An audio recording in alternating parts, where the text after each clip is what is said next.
Okay.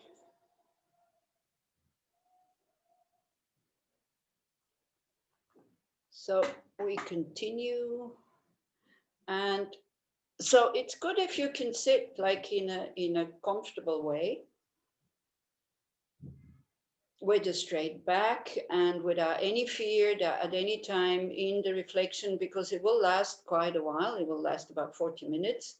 So if you feel like you have to move, then please, especially you're at home, feel like moving, but try to be as kind of, how to say, as calm and still as possible. But then, if there's too much pain, then of course you can't concentrate. Try to settle into that posture.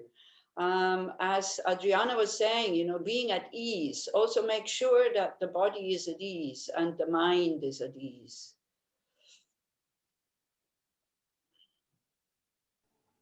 I kind of with the feeling we usually kind of um, approach these moments of reflection or practicing basic awareness to become spacious, to become open, nothing to do, don't, not to, oh, I need to understand something, I need to do something.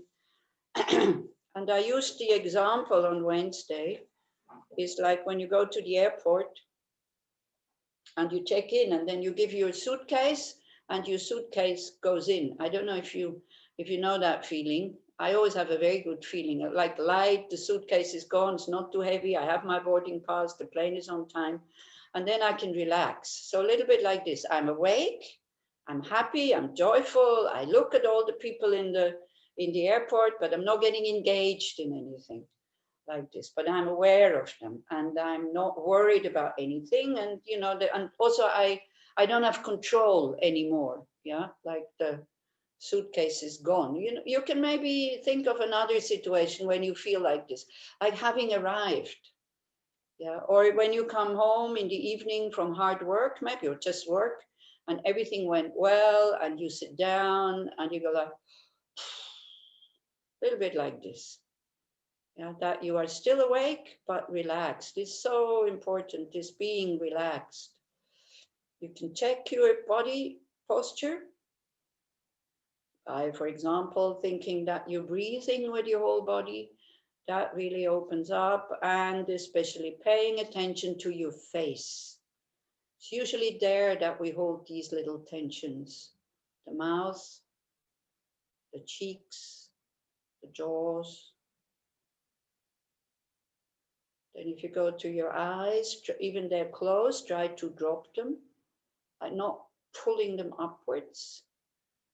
And, even if it's just a very small level of being more relaxed, you will feel like, let the muscles be, let them go. Don't hold anything. And very often we don't notice that we're holding something.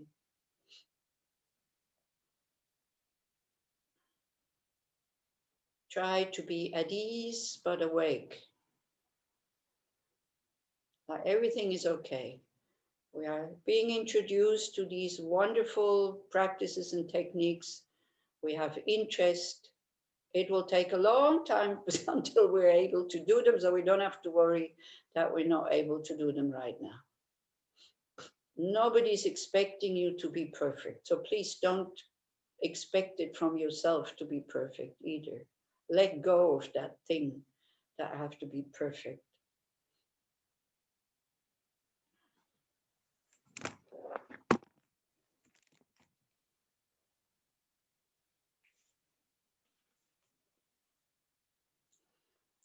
So we'll spend a few minutes just being gently focused on the breath, observing its natural rhythm without interfering with it.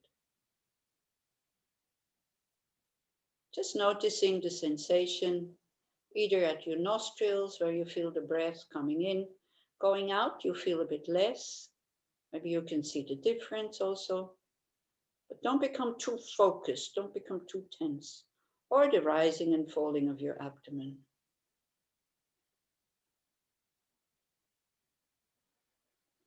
As thoughts will naturally arise, simply notice them briefly, let them go without judgment. No need to figure out any problems at the moment. No need to be sorry about the past.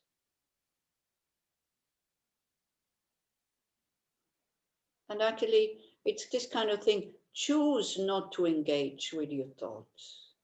It's not you are not allowed to. Just choose not to figure out any problems at the moment. Just allowing the mind to settle the way that the body settled in the same way, at ease. Nothing to do, just staying awake and interested. And for a few minutes in your breath.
Okay, then it's always good to see a purpose of why we are doing things, because then we're more interested.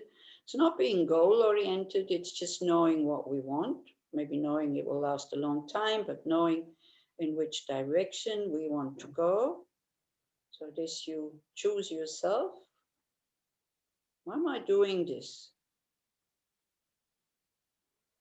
What do I want? And here is really good to see, what do I really want? What are my priorities? What is really important for me?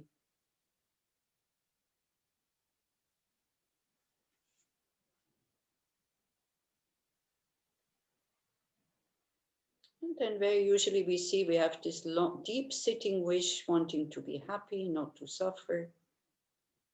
And so it's okay if it's just focused on ourselves, but then it's good to kind of make it a little bit wider. So we think I'm engaging in this meditation in order to benefit my family, my friends, my colleagues, and whoever I'm meeting during the coming days.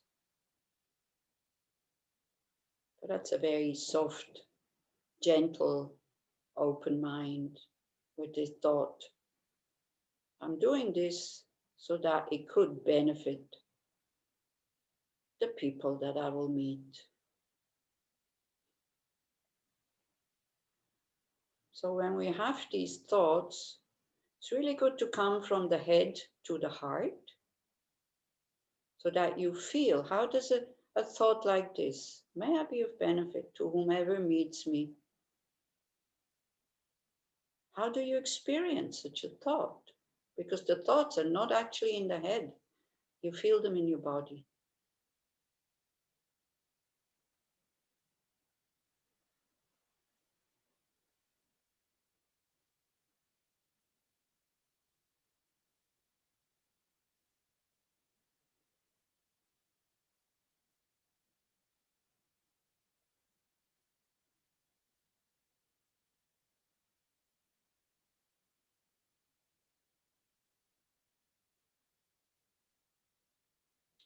Okay, so we first start by making some kind of reasonable points why our biased mind is not justified, and it's based on wrong views. So the first point we think about is equality. Like the most simple one is that we are all driven by wanting happiness and not wanting suffering. It is such a simple argument, and it is so true. Everybody, down to the smallest insect, doesn't want to suffer, wants to be well, and reacts like this.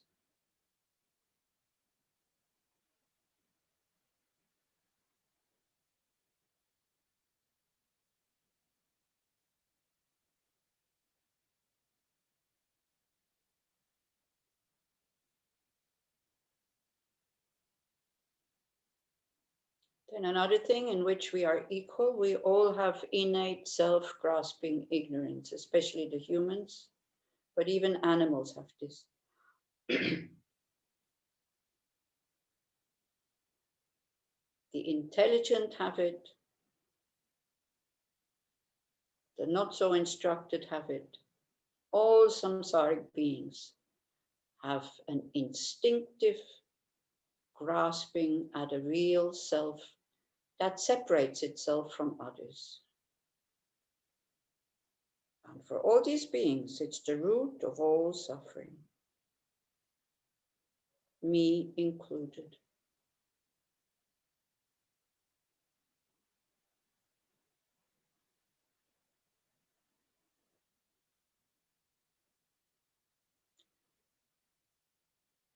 But another thing that we have equally is we all have the ability to evolve. Now, if you're a Buddhist, then you'd say everybody has Buddha nature. If you're not a Buddhist, a little bit difficult because we're not growing up with that view, but we all have the ability to evolve, to grow, to become more compassionate, more loving, less angry. When the right conditions are there and the right training,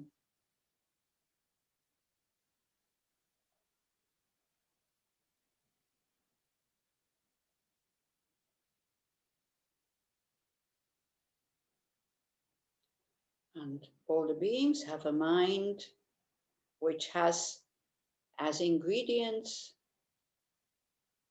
natural goodness, natural spaciousness, and natural intelligence.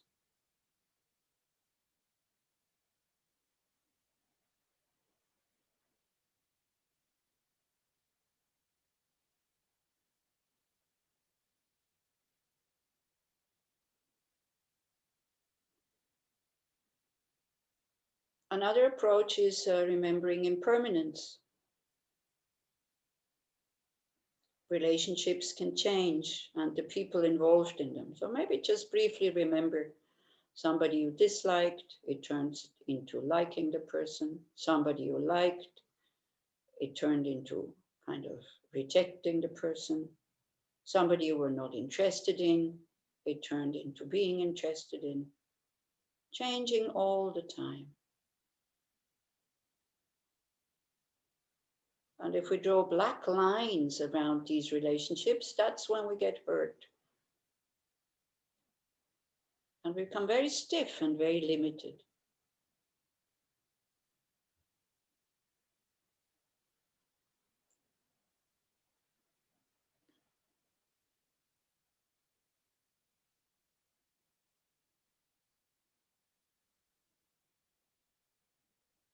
Another approach would be to remember the benefit of being equanimous.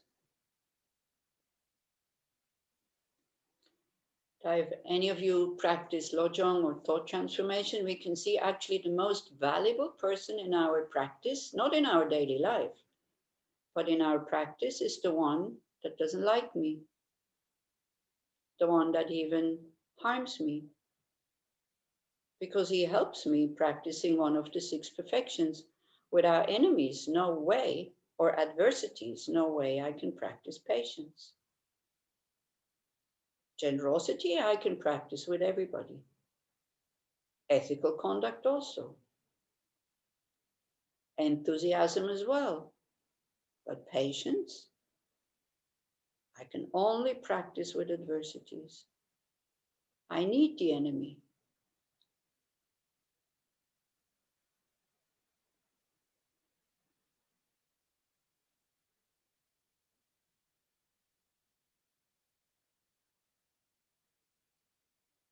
Then another point we reflect on, and this will be actually the meditation, is remembering our projection.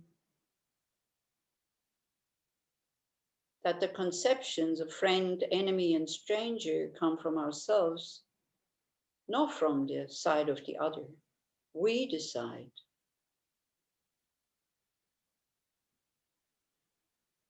Because if it would come from the other, everyone would like or dislike others identically, same way I do. But we can see it with the elections. Some people vote for those people. Some people admire those people that we truly and too much absolutely dislike. And we're convinced when we dislike these people, they're bad from their own side.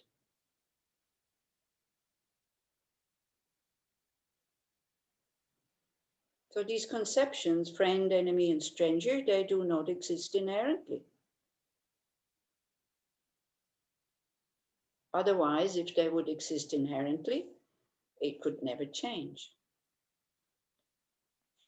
Our relationships could never change, but we can clearly see that they do.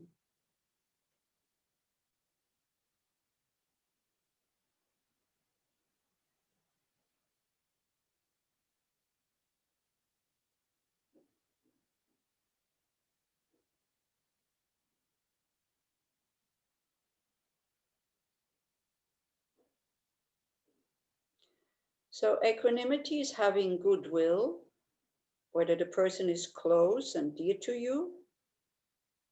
This one we would call a friend. Or someone you have aversion towards. This one we would call an enemy. So again, don't take the biggest one. Or someone that you are indifferent towards, a stranger. Like not somebody that you don't know at all, but somebody that, yeah, person is happy, wonderful. Person suffers, oh, what can I do? You know, with this kind of feeling of not caring, knowing maybe the name, knowing the face, but not being interested in the person. So equanimity generates kindness regardless of if the person is harmful, helpful, or seemingly uninteresting. So visualize in front of you 3 people. At the left or at the right, it doesn't matter. One side is a good friend.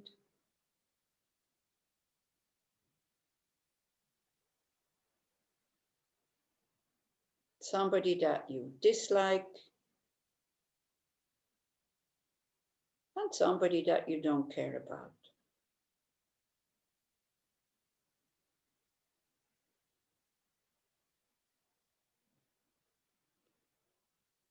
Okay, so first we focus on the more pleasant one. Now you focus on your friend. And again, it's all about experience. You look at this person is not even present. How do you feel? Now, don't worry, oh, it's attached. Don't worry. It's just like, how do you feel? How does a friendly feeling feel? How do you experience it?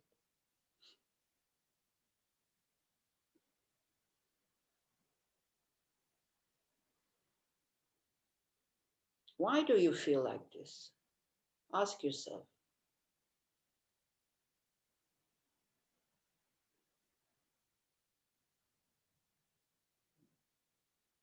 Is it maybe because I'm getting from this person what I want to get? We have same opinion. We vote for the same party. We go to the same demonstrations. We do the same practice.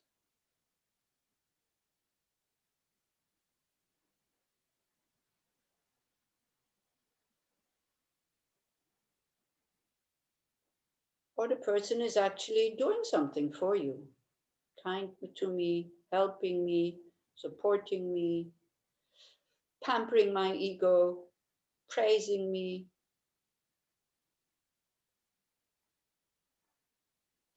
And when we look at this friend, you see, we really do draw the black line around it, and we think that this good feeling for this person will never change. Isn't it? 100% sure. That's why we get hurt.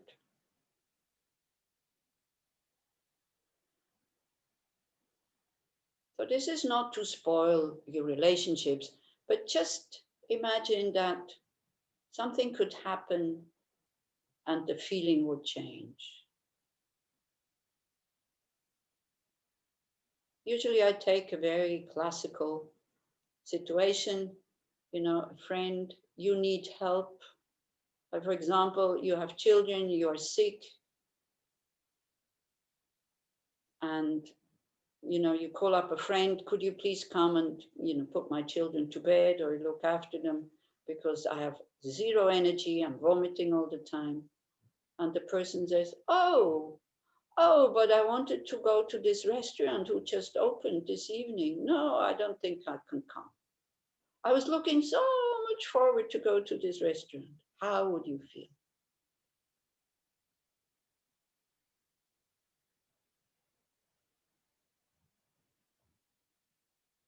You see, we do put this condition on our friends. Now, if you don't do that, then that's fine. So don't get upset, don't get angry, when I'm saying this. But in general, we decide who is my friend. And if I need them, they have to come. And yes, as a good Buddhist practitioner, when they say no, you are able to change that feeling. I don't deny that. But the first moment when they say, for something as trivial as that, a new restaurant who just opened and you are vomiting and your kids are screaming, would you be able to tell this person, oh, I hope you enjoy your meal, with an open heart? I doubt.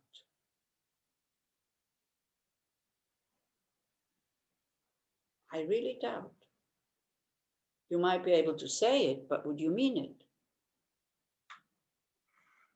It's not to feel bad that we are like this. This is how we are. We need to be able to see it. So then again, it's really important to see we can change when we see these attitudes that we have. When we see why we call somebody a friend, totally out of coming from my side. I project. And this projection is based on conditions.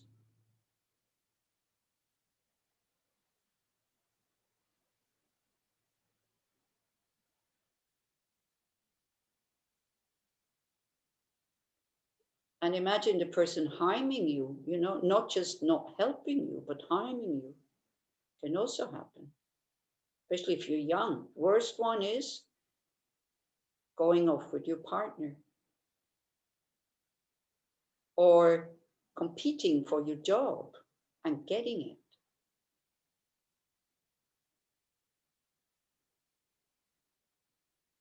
Or starting to bully you, to criticize you, tell lies about you.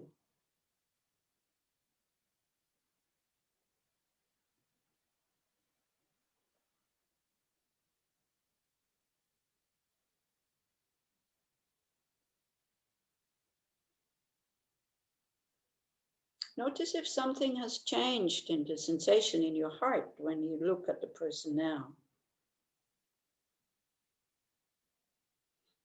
It's not to spoil your good relationships.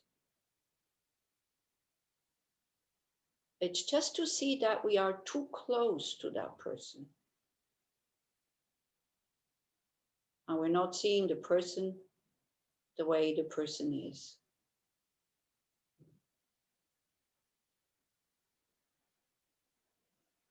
But since that person is still your friend, at least say thank you.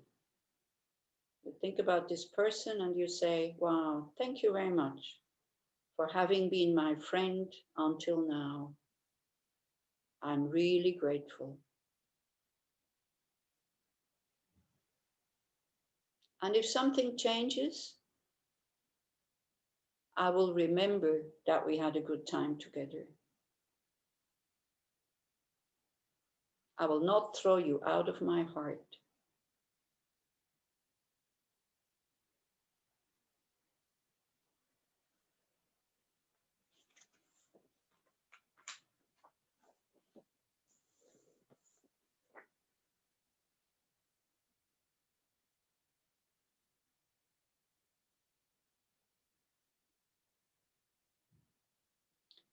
May you be happy. May you be well. May you find what you're looking for as my friend or as not my friend, just as a human being.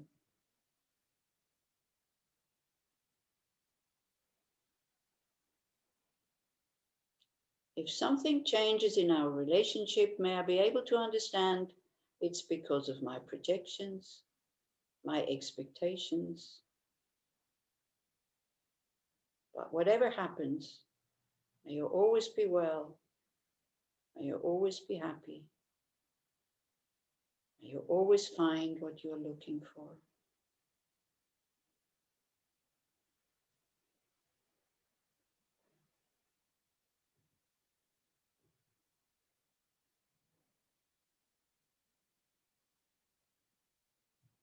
Okay, then you let the person go with a smile, wishing them well from the bottom of your heart. Then you think about the stranger. Now you take that person in the space in front of you. And again, you check your feelings, your sensations. What do you feel? Not in your head, but in your heart. Don't manipulate anything. Don't produce anything.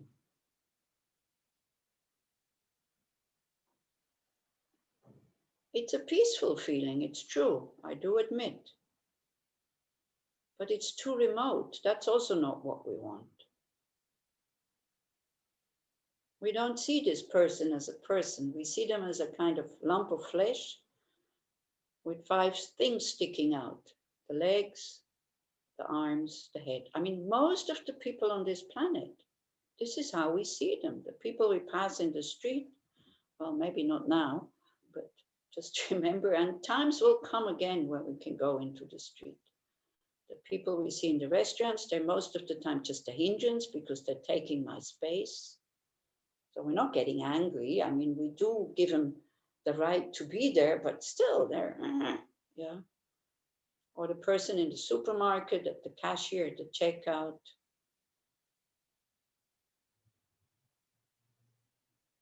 Try to find somebody like this, because I know, I have very good relationships with these people in the checkout, but so that doesn't work because they are not strangers anymore. A bus driver, maybe, who brings you from A to B, so you don't have to work.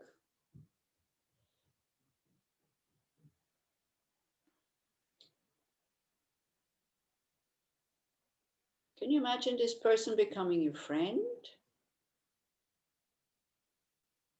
Spending time with them, going out with them, and especially now having friendly feelings towards them. You notice how they are. You're interested. You're happy when they say, "Oh, today I'm really well." When they say, "I'm not well," you would be kind of interested and asking, "Oi, what's the matter?" How would that feel?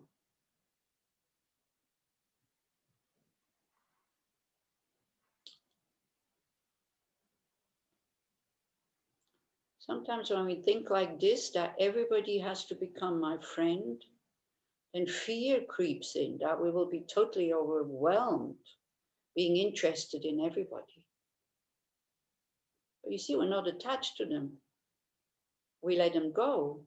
We're not thinking about them obsessively like we do think about our friends. But whenever you meet this person, you have an open heart. You wish them well. Not feeling too much responsible for their happiness because you are on the way of becoming a Buddha. Then you can do something for all beings. At the moment, we cannot.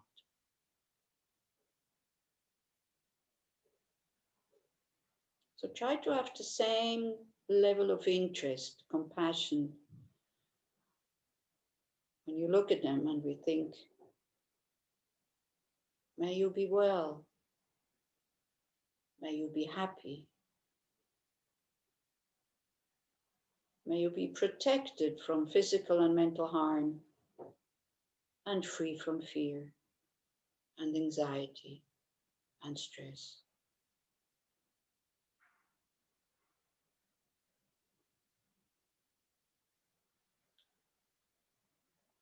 And then just check the difference. We introduce the mind to a mind state that is remote, peaceful, yes, but pretty kind of dull,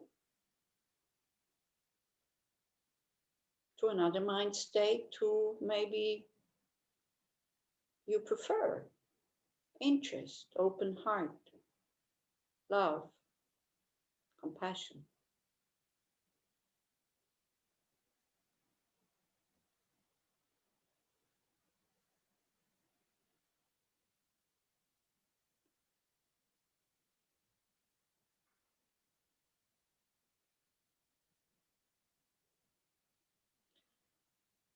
Then you take the person that you dislike.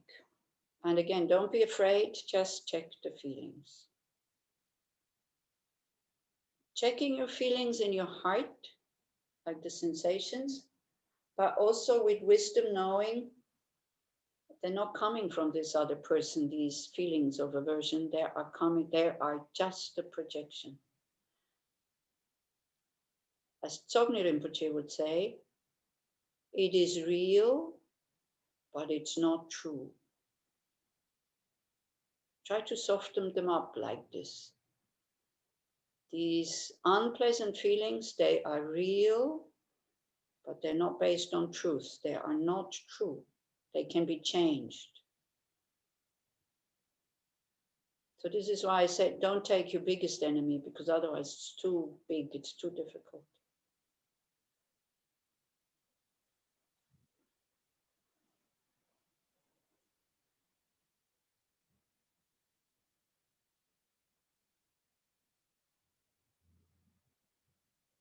Keep watching the unpleasant feeling. Don't run away from it. You need to see its impermanence. If you don't feed into it, you don't feed it with thoughts how unpleasant and stupid and cruel this person is. Just watch the feeling, the sensation. Don't feed it, but watch it. You need courage to do that, I know. But then they can transform.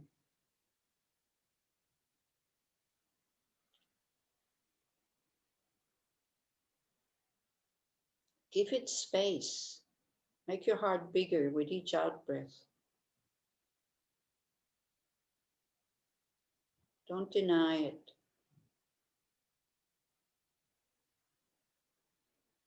You're not bad. We're just kind of confused. That's all.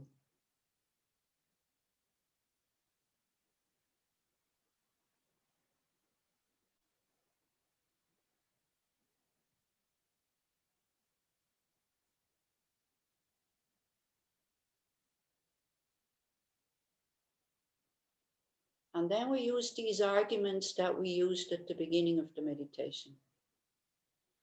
This person, just like me, wants to be happy and doesn't want to suffer. We're both the same. Just use the words. Your ego will rebel. It will say, no. But that's the truth.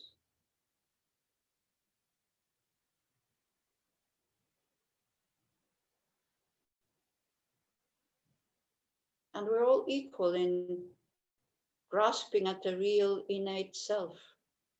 That's why we suffer. Both of us, we cannot live our potential because we're still in samsara, chained to these wrong views, and prisoner of our past karma.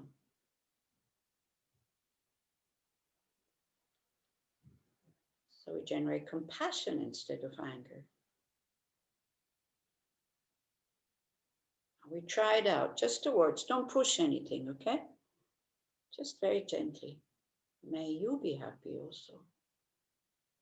May you be well. May you find what you're looking for. May you be at peace with whatever is. It's a bit of a struggle, I know, but it's worthwhile. So don't manipulate the sensations. Just manipulate your thoughts. Don't feed the sensations with the kind of negative thoughts. And in order to strengthen that immune system, put in some kind thoughts. May you be free from suffering. May you be free from your confusion of not knowing what brings suffering, what brings happiness. So that enemy can change, can stop being a nuisance. Not for your sake, but for his or her sake.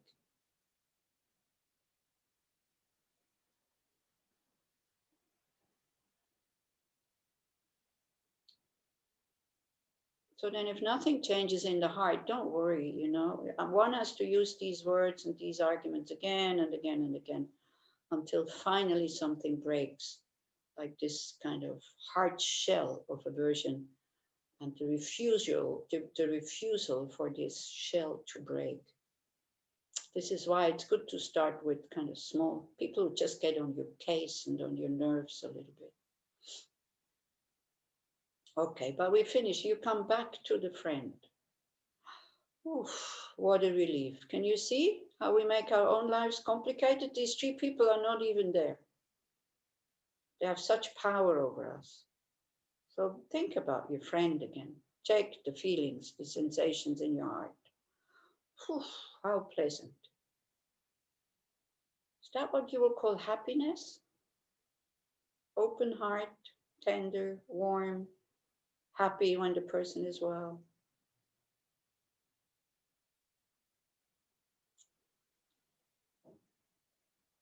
Try to feel the appreciation that we have for the presence of this person.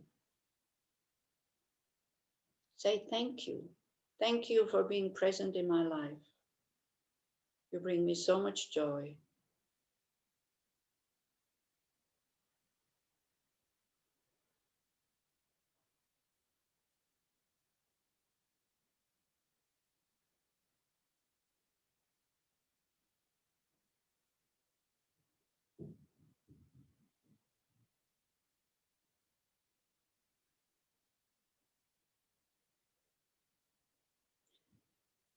So then we imagine sending all the three people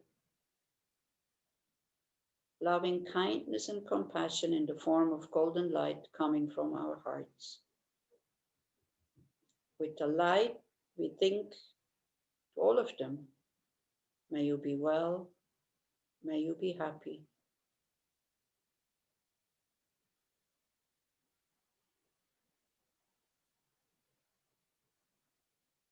May you be free from suffering, free from fear, anxiety, stress, and confusion.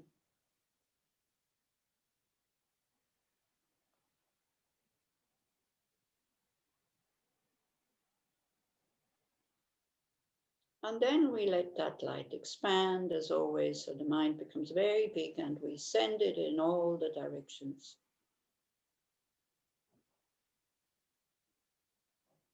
May all beings have happiness and the causes of happiness.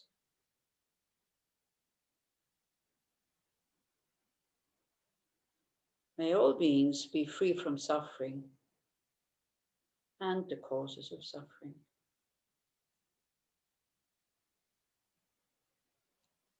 May all beings never be separated from the happiness that knows no suffering. And may all beings abide in equanimity, free from attachment and anger, that holds some close and others distant.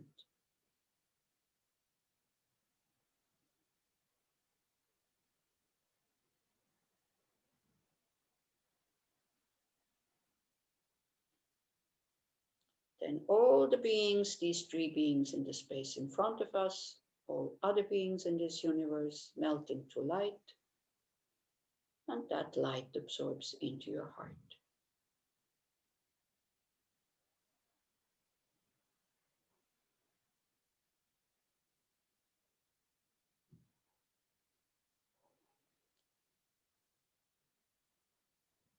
So at the end, it's always good to dedicate. So we dedicate the positive mental energy that we put into that practice to ripen our full potential of compassion, wisdom, and ability in order to aid all living beings, regardless if they help or harm.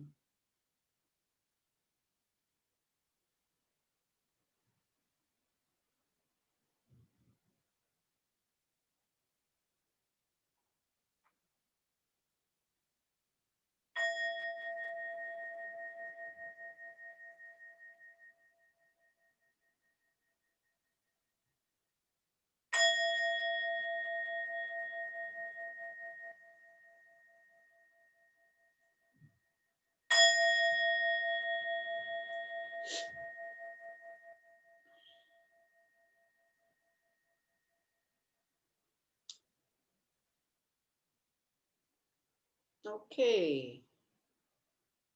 How do you feel?